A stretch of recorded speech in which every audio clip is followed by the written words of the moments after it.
Thank you, thank you. I'm coming! Ready?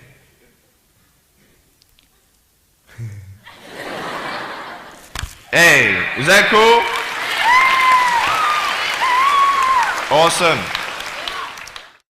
I want to talk about like when I started, going to school and stuff, a lot of people put me down, you know what I mean? Like people tease each other. I mean, people come up and say, hey, you're fat, you're fat, you're fat, you're fat, you're fat, you're fat, you're fat, you like, lose some weight, and you're like, you go home and you look at yourself in the mirror and go, I'm fat, right? And so many people tease each other. Oh, you're too short, you're too tall, you look whatever.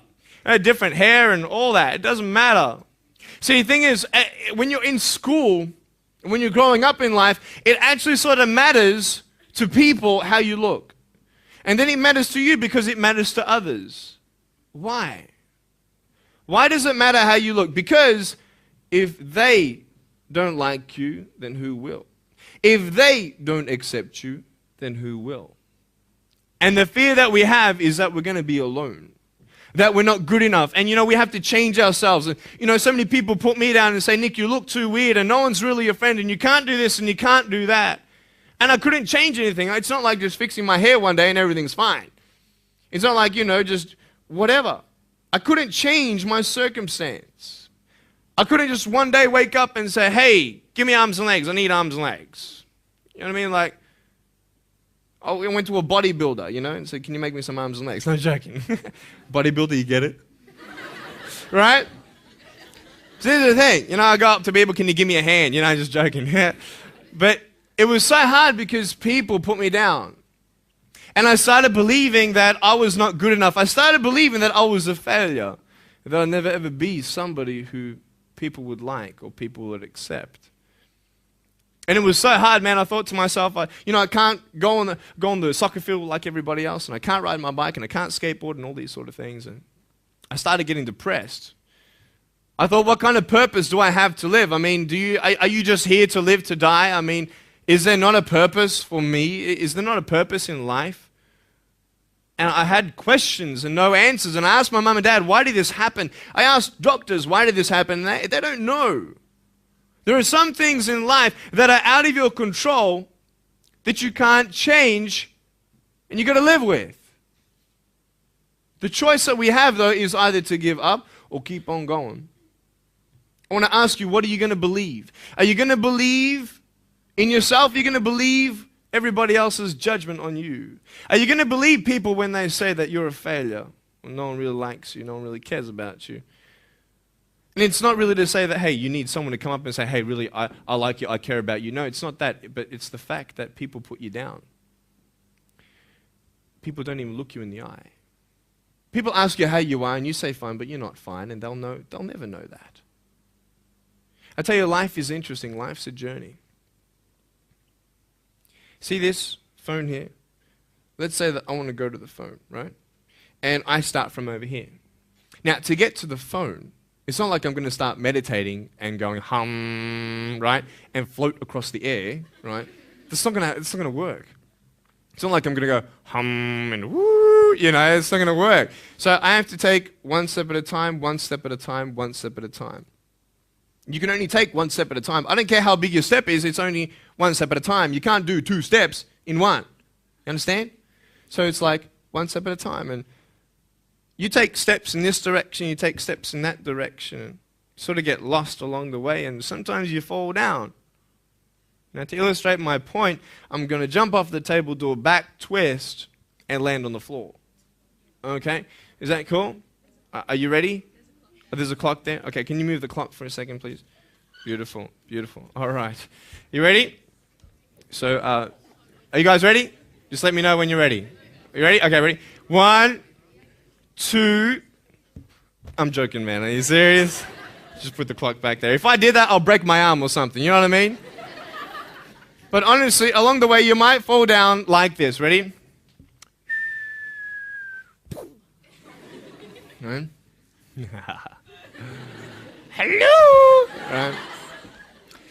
So what do you do when you fall down? Get back up. Everybody knows to get back up, because if I start walking, I'm not going to get anywhere.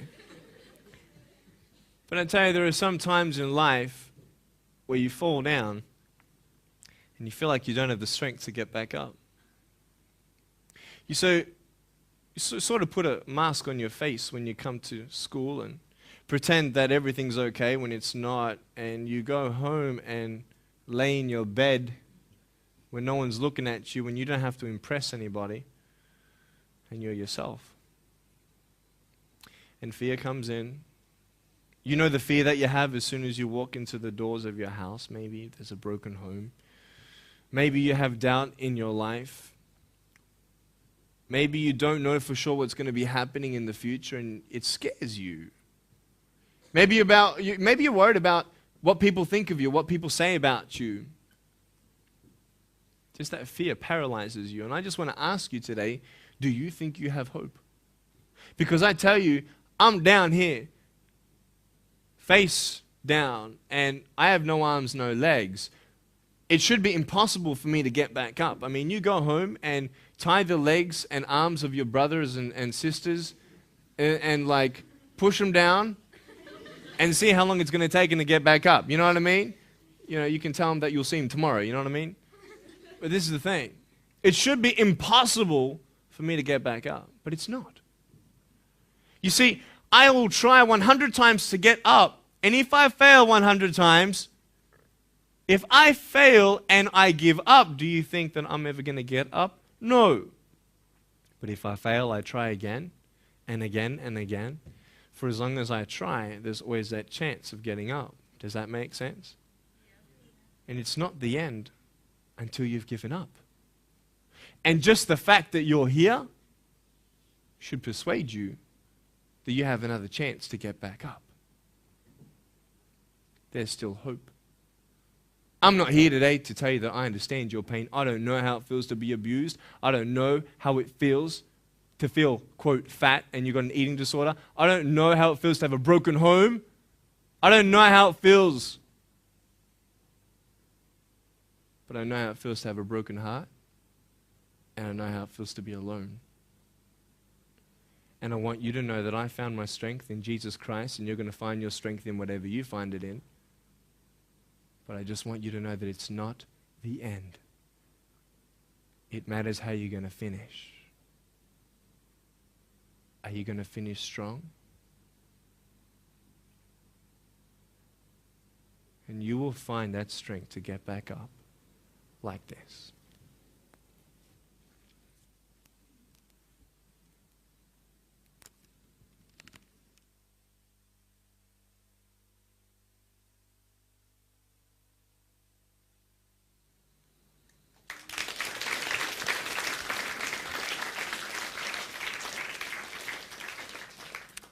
How did I get from depressed to who I am today? Because I tell you, I was depressed. When I was age 8, I used to concentrate on the things I didn't have. I wish I had arms and legs, and I wish I could do this, but what can I do? You see, I have a choice, and that's what I want to talk about today, choices. I can either be angry for not having arms and legs or be thankful for my chicken drumstick. And you see, I can still do a lot of things. At home, I can brush my teeth, comb my hair, get myself ready in the morning. And I'm traveling around the world. It's amazing. But I had to ask myself a couple questions. And the first question was really, who am I? Who am I? I'm Nick Vujicic, but who is that? And it's funny how the friends around you sort of determine who you are. You change yourself. You come to school. And everybody swore around me at high school, so I started swearing. Why? Because it's the cool thing to do. Everybody swears. So I don't want to be left out. And I want to be accepted, so I started swearing. You go to a party, everybody's drinking, so you drink. Why? Well, everybody else around me is doing a big deal. And you start losing yourself, and you start putting your security in temporary things. You start putting your happiness in things that won't last. You can get drunk all you like, but in the morning, you're going to be sober with a headache with the same problems. You want to be high the rest of your life on drugs? Everybody says, don't do drugs, don't do drugs. Well, why? Why do we even go there? It's either out of curiosity, peer pressure, or trying to escape reality. Basically, three things. That's why we go to drugs.